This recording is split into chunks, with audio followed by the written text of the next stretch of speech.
ধর ধর এটা তুই ধর ভাইজিতে ধর। আসসালামু আলাইকুম। আজকে আমরা মাছ ধরার জন্য একদম সকাল সকাল পুকুরের পাড়ে চলে আসলাম। এই পুকুরটিতে বর্তমানে একদম কম পানি আছে, মোটামুটি 1 থেকে 1.5 হাতের মতো পানি হয়তো বা এখানে অবশিষ্ট আছে। যেহেতু এখন পানি টানতেছে প্রচুর পরিমাণে, তাই পানিগুলো সব শুকিয়ে গেছে। যদিও আরও আগেই এই পুকুরটি থেকে আমাদের মাছ ধরা দরকার ছিল, সময়ের অভাবে সেটা করা হয়নি। তো যাই হোক, মাছ ধরার জন্য শুরুতেই আমরা এই যে কচুরি ফেনাগুলো আছে এগুলাকে পরিষ্কার করব। যেহেতু এখানে পানি কম, তাই আর মোটর কিংবা মেশিন কোনোটাই লাগবে না। আমরা চিন্তা ভাবনা করেছি যেটা থেকে আমরা হাতের মাধ্যমে পানি সেচ দিয়ে এই পাশে নিয়ে আসবো আর কি। মাঝখান থেকে একটা বান দিব, বান দিয়ে মানে অর্ধেক অর্ধেক করে আমরা এটাকে দুই পাশ থেকে দুইবার মাছ ধরবো।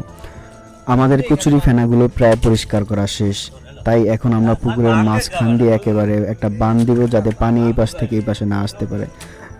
যাই হোক, মোটামুটি শক্ত করে একটি বান দিয়ে আমরা এইটা থেকে মানে বালতি এবং গামলার সাহায্যে পানি এই পাশে থেকে এই পাশে দিব। ছোট প্রথম মাছ পাইলাম। আদান দিব আদান দিব আদান দিয়ে দিব রেডি সত্যি সত্যি মাছ ধরার মাছের আগে একটা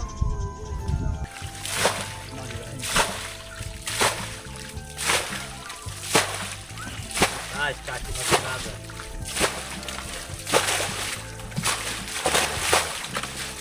ওরে পিনা জানা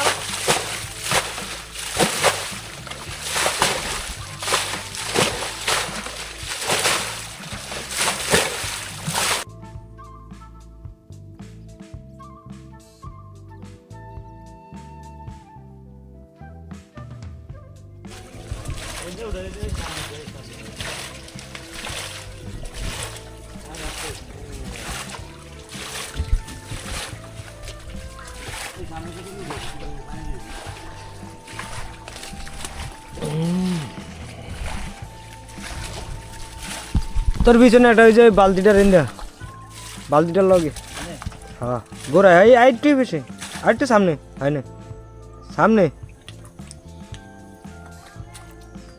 হিন্দি হিন্দি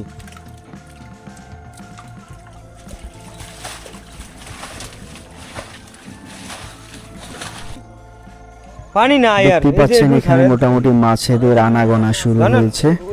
মোটামুটি পাশে থেকে যারা দেখতেছে তারাও মজা পাইতেছে, আমরা যারা কষ্ট করলাম এতক্ষণ মোটামুটি মাছের আনাগোনা দেখে এখন আমাদেরও ভালো লাগতেছে।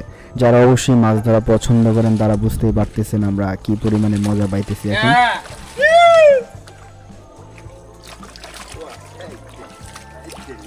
ধর ধর এটা তুই ধর ভাইজিতে ধর। এই পুরা তোকে কষ্টের ফসল এটা দিয়ে উঠছে।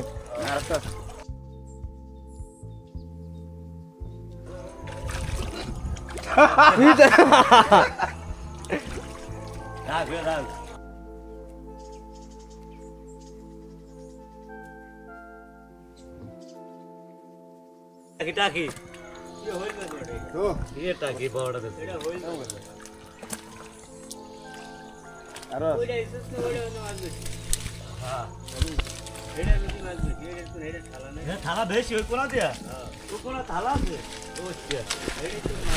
ওটা থালা হলো কোন নাই কথা কইছ না তুই তোর কাম কর তুই এমন করছ না এরা আসলে যে কোনো কাজে লোন না পানি বেকে না ওডি হরেলা তাই না অন্ত শুকাইছি উড়েলা কই মাছ বল চল বল চল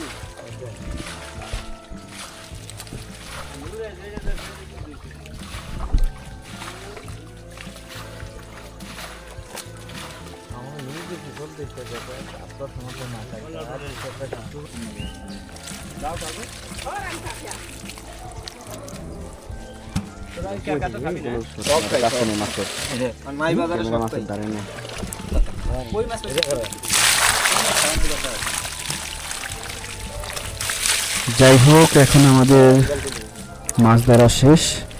আলহামদুলিল্লাহ মোটামুটি ভালোই মাছ পেয়েছি, এতগুলো মাছ পাবো এখান থেকে আশাই করিনি।